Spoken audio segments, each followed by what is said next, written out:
আছে না, মায়ের চেয়ে মাসির দরদ বেশি। তো মাসির কোলে উঠতে গিয়ে কোল থেকে পড়ে গেছে। এরা নিজেরা যদি রাজনীতিটা করতো না, এনসিপি ভালো করতো, বিশ্বাস করেন এনসিপি ভালো করতো। কিন্তু আর বাকি আছে কয়দিন? 12 তারিখের আজকে থেকে 4 দিন 5 দিন না, ধরে নিলাম 5 দিন।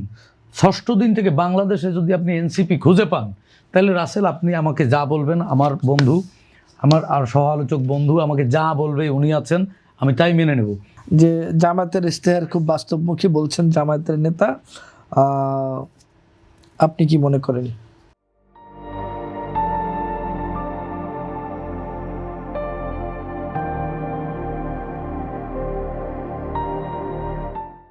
যে দলের ইশতেহার সেটি তো অবশ্যই বাস্তবসম্মত মনে হবে, এটি খুবই স্বাভাবিক। ওনারা যেগুলো যৌক্তিক মনে করেছেন এবং ওনাদের সামর্থ্যের মধ্যে যেগুলো আছে, এনসিপি নেতা মাহবুব বলেছেন যে সেগুলো তাদের কাছে অবশ্যই যৌক্তিক। যেমন জামাতের ইশতেহার জামাতের কাছে যৌক্তিক, এনসিপির ইশতেহার এনসিপির কাছে যৌক্তিক, জাতীয় পার্টির ইশতেহার জাতীয় পার্টির কাছে যৌক্তিক, বিএনপিটাও বিএনপির কাছে যৌক্তিক। এটি নিয়ে আসলে বিরোধিতা করবার কিছু নেই। আমি আমার এনসিপির যে সহ আলোচক ভাই বসে আছেন, ওনার 3টি জায়গায় আমার আপত্তি আছে। উনি খুব ভালো বলেছেন। উনি বলেছে যে সকল রাজনৈতিক দল তো আসলে প্রতারণা করেছে। প্রতারণা তো ওনারাও জন্মসূত্রে করেছে। বিএনপি ভাওতাবাজি করেছে। হ্যাঁ, বিএনপি ভাওতাবাজি করেছে। হ্যাঁ, বিএনপি অনেক পুরনো বুড়ো দল, তো ভাওতাবাজি করেছে। কিন্তু ওনারা তো জন্মসূত্রেই ভাওতাবাজি করে আসছে। এর প্রথম প্রমাণ, ওনারা প্রথম বলেছেন নতুন বন্দোবস্ত বা নয়া বন্দোবস্তের বাংলাদেশ করবেন। পুরনো বন্দোবস্ত ফেল করেছে।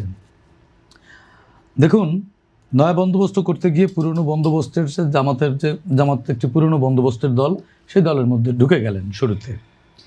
এরপরে আরেকটি বলছেন যে এই ফার্স্ট রিপাবলিক, মানে 1971-এ যে রিপাবলিক আমরা মহান মুক্তিযুদ্ধের মধ্য দিয়ে অর্জন করেছি, সেই রিপাবলিক ফেল করেছে। এটি সেকেন্ড রিপাবলিক দরকার। তো সেকেন্ড রিপাবলিক সেটিও ওনারা আপোষ করেছেন। এবং ওনারা বলেছেন যে ওনার দলে কে দুর্নীতি করেছেন। আমি কয়েকটি মনে করিয়ে দিতে চাই ওনাকে। সেটি হচ্ছে, একজন দরবেশ আবির্ভূত হয়েছিলেন, তানভীর নাম, 400 কোটি টাকা। ওনারা এনসিপি তাকে বহিষ্কারও করেছে স্থায়ীভাবে।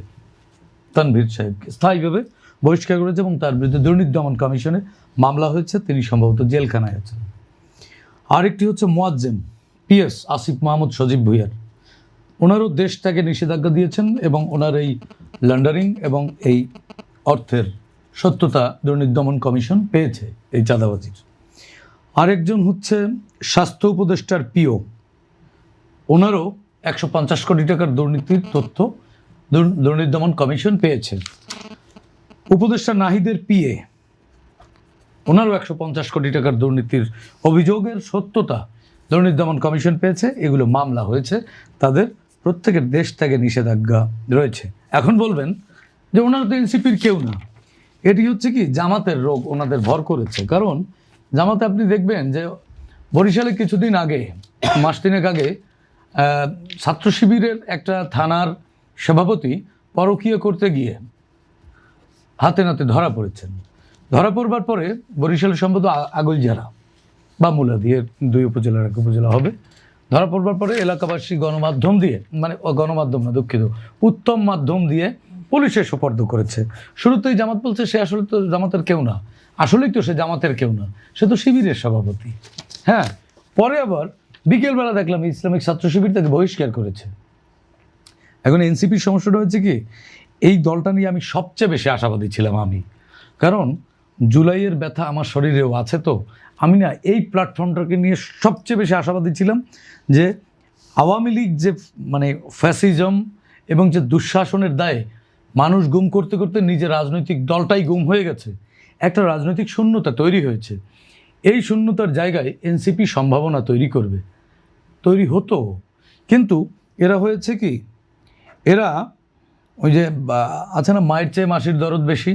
তো মাসির কোলে উঠতে গিয়ে কোল থেকে পড়ে গেছে। এরা নিজেরা যদি রাজনীতিটা করতো না, এনসিপি ভালো করতো, বিশ্বাস করেন এনসিপি ভালো করতো। কিন্তু আর বাকি আছে কয়দিন? 12 তারিখের আজকে থেকে 4 দিন 5 দিন না, ধরে নিলাম 5 দিন। 6ষ্ঠ দিন থেকে বাংলাদেশে যদি আপনি এনসিপি খুঁজে পান, তাহলে রাসেল আপনি আমাকে যা বলবেন, আমার বন্ধু, আমার আর সহ আলোচক বন্ধু আমাকে যা বলবে উনি আছেন, আমি তাই মেনে নেব। 6 দিন পর NCP will B a big zero.